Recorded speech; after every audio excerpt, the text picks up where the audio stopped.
Saquon Barkley has had an impressive start to training camp, and we're going to get into what to expect from him this season, and also the Giants' offseason, and if they can compete in the NFC East this season. If you are new here, consider subscribing and dropping a like on the video if you guys do enjoy it. We're on the road to 4,000 subscribers, so if you are new, be sure to hit that button. With all that being said, let's hop into the video about Saquon Barkley and the New York Giants. Coming out of Penn State, Saquon Barkley was seen as a generational prospect at the running back position. His insane athleticism, paired with good size and smart football IQ, made him the number 2 overall pick in the 2018 NFL Draft, and Barkley really didn't skip a beat when he entered the league. As a rookie, he already emerged as a top 5 back in the league with 1,300 yards, 11 touchdowns on the ground, with 91 catches, 721 yards, and 4 touchdowns in the air, and it really seemed like the sky was the limit for Barkley as he entered into year number 2. But his second year foreshadowed the future for Barkley and what his career was going to turn out to be the next few years, and that was struggling with injuries. Saquon only played in 13 games in 2019, but still put up a pretty good stat line with 1,003 yards, 6 touchdowns on the ground, and then also 52 catches, 438 yards, and 2 touchdowns in the air. But for the most part, Barkley was still seen as a top back in the league, and a lot of people were excited to see him in year 3 with a new coaching staff coming to town and a year 2 of Daniel Jones. Many thought Saquon could have a career year, but sadly Saquon tore his ACL in week 2 against the Chicago Bears, and it ultimately ended his season before it really even began, and we never got to see Saquon in year 3. ACL injuries definitely aren't as severe as they used to be, but as a running back who heavily relies on your athleticism, your ability to run with the ball, and there were huge concerns whether Saquon could battle back and be the player that he once was at Penn State and his rookie and second year in the league. But Saquon trained hard and recovered in the offseason and made it back for the start of the season, but once again struggled to stay on the field. He only played in 13 games due to an ankle injury he suffered in the Tampa Bay Buccaneers game. He ended the year with 593 yards, 2 touchdowns, and 41 catches, 263 yards, and 2 touchdowns in the air. And with a pretty horrific quarterback situation and offensive line, along with an inept coaching staff, Saquon really wasn't utilized the best that he could have last year, and also dealing with the injuries did not help. The Giants finished the year 4-13, last of the NFC East, and they've really been one of the bottom teams in the league for the last few years. They've really struggled to compete with the rest of the NFC East year in and year out, and they're the only team that hasn't made the playoffs in the last 5 years in their division. And with another disappointing season for the Giants, John Mara decided to blow it up all over again, and he brought in some new leaders for his organization who I'm actually a very big fan of. Brian Daboll, the former Bills offensive coordinator, was hired as the new head coach, and they paired him with the Bills assistant general manager Joe Schoen as their new general manager, and he replaces Dave Gettleman, who has been there for 4 years, where he produced a 19-46 record. And for years now, I've seen many Giants fans waiting for this guy to be fired. He really hasn't had many supporters from day one, and I think both these hires for the Giants bring stability, and I really do like where they're coming from. The Bills have emerged as one of the best organizations in all of football, and anytime you can poach assistants from that tree, I think it's a good hire. Daboll has implemented and been the play caller for multiple top 5 offenses in the league now for the Bills, and I do believe he's one of the best play callers in the league. Does Josh Allen help with that? Yes, he does, but Daboll also should get some credit for his development and making Allen one of the best young superstars we have in the league.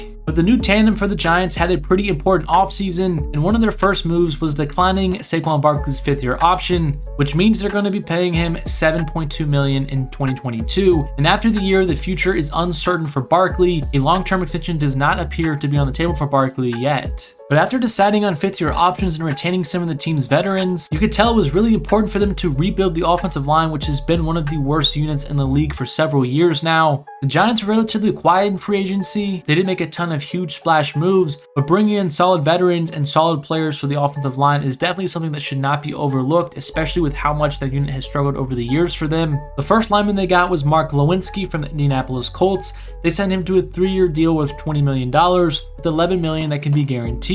Lewinsky will step in and provide stability to a position that's really been a disaster for the team the last several years. And the second biggest move for the Giants on their line was bringing in former Buffalo Bill, John Feliciano. They brought him in on a 1-year deal to play center for the Giants. He's played guard for the Bills the last few years. Although he hasn't officially played center in the league, he has stated multiple times that center is his favorite position to play, and I definitely think he's a solid option at the center spot. But the biggest part of the offseason for the Giants was the 2022 NFL Draft, where they brought in loads of talent talent with some premium picks that they had. Their first selection was Kayvon Thibodeau out of Oregon. He was seen as one of the best pass rushers in the entire class, and I love to see the importance for the Giants organization on the trench play. Thibodeau will definitely be a stud for them, and so will their second first-round pick, Evan Neal out of Alabama. He will slide in at right tackle opposite of Andrew Thomas. Now you have two stud tackles on rookie deals, and I definitely think that's one of the best tackle tandems we have in the entire league. In the second round, they drafted a receiver, Wan'Dale Robinson out of Kentucky, and he's going to join a pretty stacked wide receiver room. The Giants have really addressed the talent in that room the last few years. They signed Kenny Golladay to a 4-year, $72 million deal last offseason. He was a little bit disappointing in his first year with the team, but hopefully with a new system and a new coaching staff, he will get back to the level of play that he produced with the Lions. And then in the draft last year, the Giants also drafted Kadarius Toney. So you combine those two additions that the Giants made last offseason with Sterling Shepard and Darius Slayton, who are already on the team, and the Giants have a lot of viable wide receivers now, especially with their new rookie Wan'Dale Robinson. And with their last two premium picks, the Giants made them count. They drafted Joshua Ezeudu out of North Carolina. He's going to be their starting left guard, and that is the complete overhaul of the Giants' offensive line this offseason. They brought in 4 new starters: Ezeudu at left guard, Feliciano at center, Glowinski at right guard, and Evan Neal at right tackle. Those are 4 brand new starters combining with Andrew Thomas, who had a great breakout season in year number 2. And that should definitely help out the 30th ranked offensive line according to Pro Football Focus last year. And I definitely think that's some positive news for Saquon Barkley and this offense for the Giants next season. One of the more surprising moves for the team this offseason was when they released cornerback James Bradberry. They tried to trade him early in the offseason but could not find a viable trade option, so they cut ties with him. But the Giants saved $10 million against the cap, and his likely replacement is Cordell Flott, who the Giants spent their last third-round pick on in the draft out of LSU. But with this new coaching staff and organization and a complete overhaul of the roster, how is Barkley and the team looking in training camp? Well, things have been looking pretty good on the offensive side of the ball. There's been multiple highlights of Saquon Barkley catching a one-handed pass in the corner of the end zone, also beating the coverage and catching a touchdown from Daniel Jones in 11-on-11. And there's definitely been a resurgence of excitement for Saquon in his season next year. I think Brian Daboll and his offense is a huge reason why. Daboll was asked about Barkley and how he's going to be used in the offense, and he simply said, I mean, you saw him coming out of Penn State. You see him running around here. He's a pretty skilled player. So our job is to figure out ways to use him, whether he did it last year or the year before, 2 years in college. When you're developing in a system, you kind of figure out what these guys do best and you challenge them to do more. And if it doesn't look great, then you see if you want to keep pursuing it. And if you want to keep pursuing it, then you've got to get them better.